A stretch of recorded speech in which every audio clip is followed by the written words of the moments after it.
So it is nearly the end of the year, and I thought I would go through my 2017 resolutions and see what I did, what I didn't, and what I completely failed at. I had 20 resolutions, so a lot of them I already know that I haven't really done because I gave up with them pretty much straight away.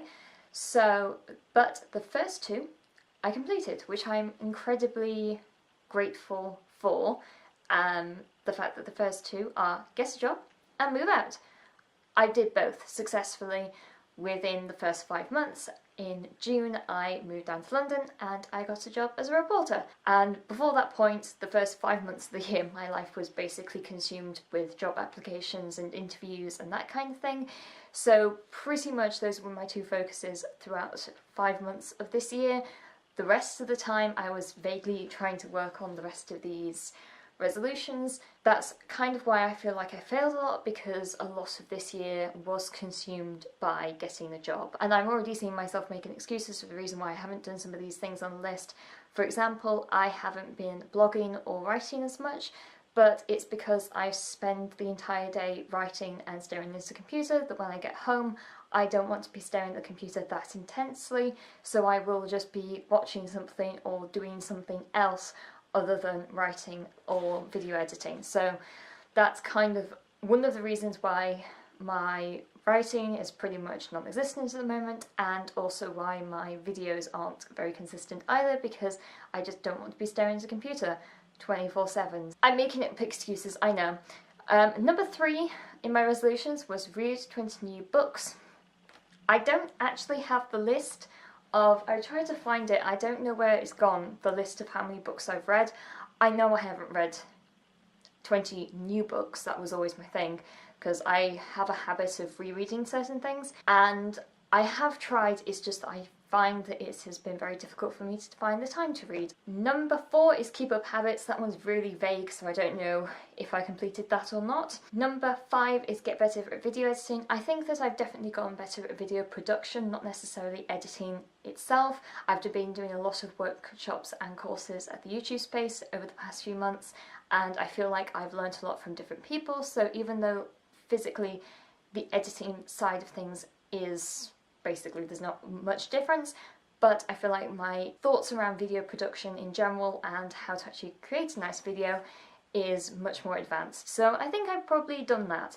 Number 6, make at least 2 videos a week. I'm not entirely sure about my numbers. Let's get my other book. From what I can tell, I haven't really been doing that at all. My year started out pretty good, but it was kind of obvious where I started work, because suddenly all of my videos sort of dropped off into basically nothing. Again, I think that that is again down to time, and I need to better manage myself. Number 7 was only publish videos that I'm happy with, and I feel like I have done that this year. I haven't just been churning out things because I felt like it for the sake of it. There were certain video formats that I've been doing for years that I didn't actually really like. It was just, it was easy and it was a simple video to make that was well received, like products I used up hauls, for example. I used to do loads of them. I didn't really enjoy making them, I didn't really enjoy filming them, I just basically, it was an easy thing to do, and I've stopped doing those now because I'm not really happy with that type of content. So I feel like I've definitely reevaluated what I actually like making. Number 8 is ignore point 6 if not keeping with point 7. I do feel like I have definitely sacrificed an upload schedule over actually making good content, which I personally at the moment find a lot better, even if it does mean that I have basically screwed myself with the algorithm. Number 10 was write more poetry, or just write poetry in general. I've written 1 poem this year, and it was in Paris, and it was 8 lines long. Number 11, write that fiction blog. Again, this is the problem. I haven't been doing that because of a number of factors, mainly due to work. 12 and 13 were both book related things, as in it was like the writing the 1 line every day thing and do the happiness planner for 100 days. That was 12 and 13. I haven't done that at all. I'm kind of just going to give up ever wanting or trying to do those kind of things. Number 14 is be happy with my appearance as body. I think I've possibly made a lot more of progress versus when I was actually writing these when it was the end of 2016. 15, work on coordination fitness. I haven't really done that. 16, find a diet that works for me. I have found that my diet it started off really good, and then over the past sort of 2-3 months it's been kind of terrible due to basically rushing meals or only doing batch cooking. I've been doing a lot of batch cooking, to be honest with you, and freezing everything, which isn't the best, but at least it means that I'm cooking for myself in some way, shape or form. 17, give up meat for at least a month.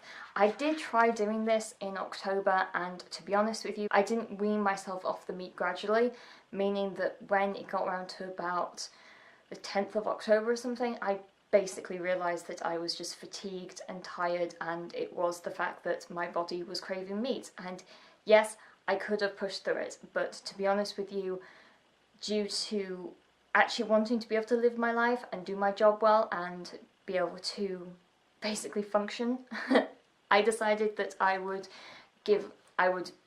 reintroduce meat into my diet. I have been trying to cut down on the amount of meat that I have, so that is something that I'm consistently trying to do. 18, use up cosmetic products. I feel like I've really done that. These drawers, admittedly, there is still a lot left in it. I do actually want to go through a lot of this because I realised that things like the lipsticks and the foundations that are the main stragglers when it comes to the brands that have been tested on animals, they're probably all out of date now.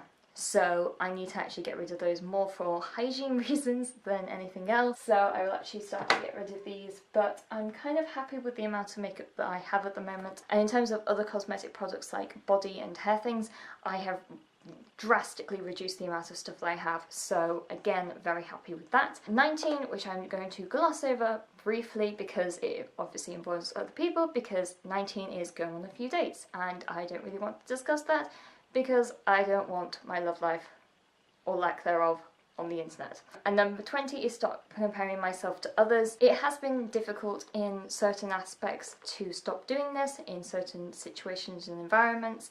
However, I feel like I am getting slightly better at it. And when I was writing that, I remember thinking about stop comparing my life to my friend's life and the life that I see online that people are actually genuinely living. And I think half of it is to do with the fact that I was not in a great place in the end of 2016.